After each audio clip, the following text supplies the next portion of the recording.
छोरवा लई ग मोर गठरिया का बताई नदी।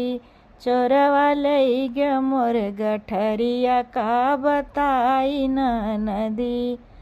ओही रे गठरिया में कमर कर धनिया का बताई नदी।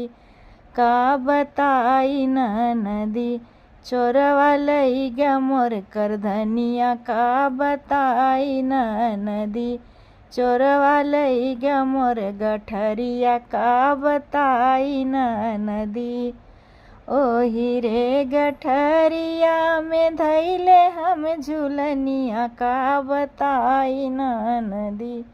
का बताई नदी। चोरवा लई ग मोर झुलनिया का बताई नदी। चोरवा लई ग मोर बुलकवा का बताई नदी। का बताई नदी। चोरवा लई ग मोर गठरिया का बताई नदी। चोरवा लई ग मोर गठरिया का बताई नदी।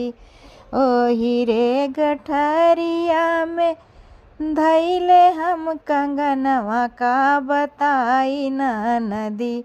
का बताई नदी। चोरवा लई ग मोर कंगनवा का बताई नदी। चोरवा लई ग मोर कंगनवा का बताई नदी। चोरवा लई ग मोर गठरिया का बताई नदी।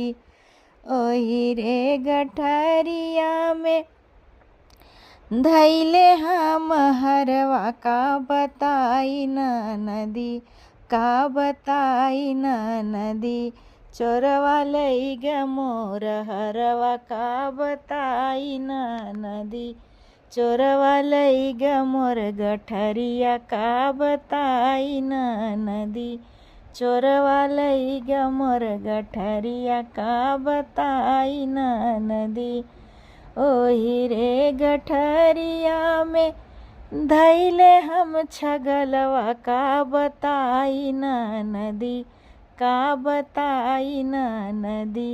चोरवा लई ग मोर छगलवा का बताई नदी। चोरवा लई ग मोर छगलवा का बताई नदी। चोरवा लई ग मोर गठरिया का बताई नदी। चोरवा लई ग मोर गठरिया का बताई नदी। ओही रे गठरिया में सैया के छुपौल का बताई नदी। का बताई नदी। चोरवा लई ग मोर बलमुआ का बताई नदी। चोरवा लई ग मोर बलमुआ का बताई नदी। चोरवा लई ग मोर गठरिया का बताई नदी। चोरवा लई ग मोर गठरिया का बताई नदी।